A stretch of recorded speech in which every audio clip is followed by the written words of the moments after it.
Hey people, it's Niall talking.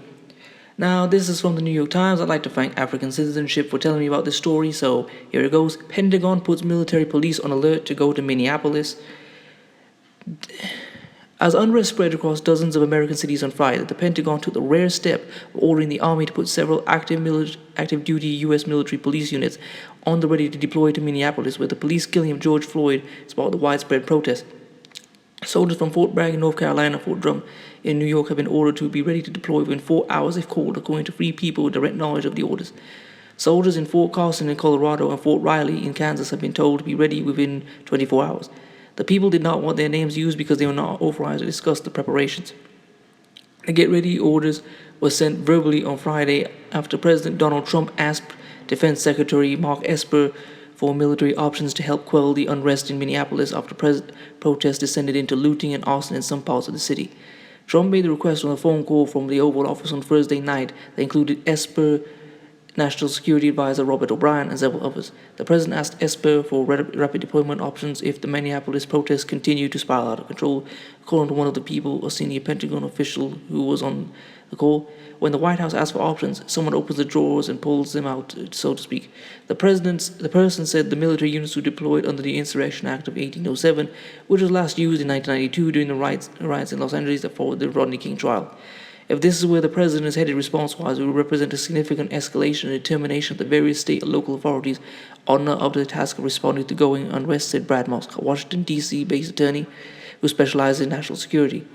Members of the police units on a 30-minute recall alert early Saturday, meaning they would have to return to their bases inside that time limit in preparation for deployment to Minneapolis inside of 4 hours. Units at Fort Drum are slated to head to Minneapolis first, according to three people, including two Defense Department officials. Roughly 800 U.S. soldiers were deployed to the city of Cold. Protests erupted in Minneapolis this week after video emerged showing a police officer kneeling at Floyd's neck.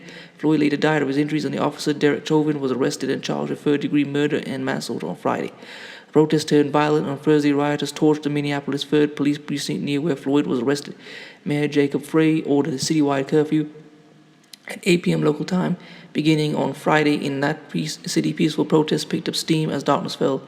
Thousands of people ignoring the curfew to walk streets in the southern part of the city. Some cars were set on fire and scattered neighborhood. Business break-ins began, and eventually there were larger fires. The unrest has since spread across the country with protests, some violence erupting in cities including Washington, D.C., Atlanta, Phoenix, Denver, and Los Angeles. Minnesota Governor Tim Walz ordered 500 of his National Guard troops into Minneapolis, St. Paul, and surrounding communities. But as a Pentagon spokesman said, Walz did not ask for the Army to be deployed to his state. The department has been in touch with the governor, and there is no request for the Title X forces to support the Minnesota National Guard or state law enforcement, the spokesman said. Title X is a U.S. law that governs the armed forces and would authorize active duty military to operate within the U.S.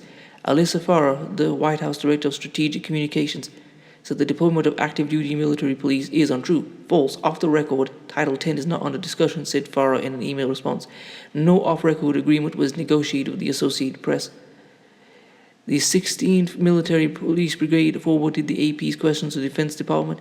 The three officials with direct knowledge of the potential deployment say the orders are on a classified system known as the Secret Internet Protocol Router, or SIPR for short.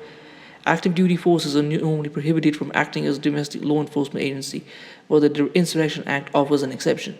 The act would allow the military to take up a policing authority if it otherwise would not be allowed to do, enforcing state and federal laws, said Stephen Vladek, a University of Texas School of Law professor who specializes in constitutional and national security law.